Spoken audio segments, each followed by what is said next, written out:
रात के समय हमें जो लाखों करोड़ों तारे आसमान में दिखाई देते हैं, हमारा सूरज भी उन्हीं में से एक है। सोलर सिस्टम के सेंटर में बसा सूर्य लाइट और एनर्जी का सबसे बड़ा सोर्स है। इसकी वजह से ही यहाँ पृथ्वी पर जीवन संभव हो पाया है। अगर ये न होता तो पृथ्वी पर शायद ही कोई जीवन पल रहा होता। 1600 सदी में गैलीलियो गैलीली का मानना था पृथ्वी यूनिवर्स का सेंटर है और सन और दूसरे प्लेनेट पृथ्वी के अराउंड घूमते हैं, जो कि सरासर सच नहीं था। उसके बाद कोपरनिकस ने बताया कि सन भी बाकी तारों की तरह एक तारा है और हमारी पृथ्वी और अदर प्लेनेट, मून, एस्ट्रॉइड सब कुछ उसके अराउंड घूमते हैं। बाद में गैलीलियो ने भी कोपरनिकस के थ्योरी को एक्सेप्ट किया। कुछ समय बाद 1800 सदी में एस्ट्रोनॉमर्स ने सन के प्रॉपर्टीज को मेजर करने के लिए इंस्ट्रूमेंट्स बनाए, जहां से सोलर फिजिक्स की बिगिनिंग हुई। सन का डायमीटर 1.3 मिलियन किलोमीटर है, जो कि पृथ्वी से 109 टाइम्स ज्यादा है। सूर्य मोस्टली हाइड्रोजन और हीलियम से बना है। फ्यूजन रिएक्शन के प्रोसेस के चलते सूर्य अपने कोर में एनर्जी प्रोड्यूस करता है, जिस वजह से ये यहाँ पृथ्वी पर जीवन चल रहा है। अर्थ से सूर्य की दूरी 8.3 लाइट मिनट है, यानी 14 करोड़ 96 लाख किलोमीटर। इसका मतलब सूरज की लाइट को अर्थ तक पहुंचने के लिए 8 मिनट का समय लगता है। सूर्य की सतह का निर्माण 74% हाइड्रोजन, 24% हीलियम और बचे हुए 2% में बाकी कुछ iron, nickel, oxygen, silicon, sulphur, magnesium, carbon, neon, calcium और क्रोमियम, ये सब एलिमेंट्स आती है। इन्हीं सभी एलिमेंट्स के कॉम्बिनेशन के कारण सूरज का निर्माण हुआ है। हमारा सूरज 6 लेयर से बना है, जो कि है core, radioactive zone, convention zone, photosphere, chromosphere और कोरोना।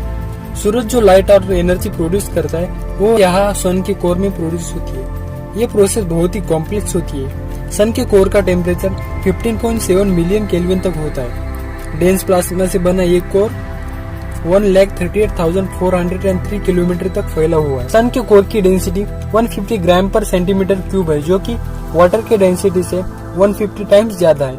सन की कोर में हाइड्रोजन हीलियम में कन्वर्ट होता है, जिसको ही न्यूक्लियर फ्यूजन रिएक्शन कहा जाता है। इसके बाद आता है रेडिएक्टिव जोन। ये कोर से 3,74,974 किलोमीटर तक फैला हुआ है। रेडिएक्टिव जोन का टेम्परेचर 70 लाख डिग्री सेल्सियस तक रहता है। न्यूक्लियर रिएक्शन से निकली हुई एनर्जी लाखों सालों तक यहाँ स्टोर होती है। एनर्जी को कोर से यहाँ तक आने के लिए मिलियन साल लग जाते हैं और यही एनर्जी आउटर लेयर से सीधे 8 मिनट में पृथ्वी पर आ जाती है। यानी अभी जो हम लाइट देख रहे हैं वो लाखों साल पहले ही सन के कोर में बनी थी। के बाद आता है कन्वेंशन जोन, जिसकी विड्थ 1,81,056 किलोमीटर है और यहाँ टेम्परेचर 20 लाख डिग्री सेल्सियस तक रहता है। नेक्स्ट लेयर है फोटोस्फीयर, जिसकी विड्थ 402 किलोमीटर है और यहाँ पर टेम्परेचर 1100 डिग्री सेल्सियस तक रहता है। ये सन के एटमॉस्फेयर का सबसे पहला लेयर है। सन जितनी भी एनर्जी प्रोड्यूस करता है वो यहाँ पर स्टोर होती है। हम जो सूरज को देखते हैं असल में फोटोस्फीयर ही वो लेयर है जो हमें दिखाई देता है। इसके बाद आता है क्रोमोस्फीयर, जिसकी विड्थ 1690 किलोमीटर है और यहाँ का टेम्परेचर 3700 डिग्री सेल्सियस तक रहता है।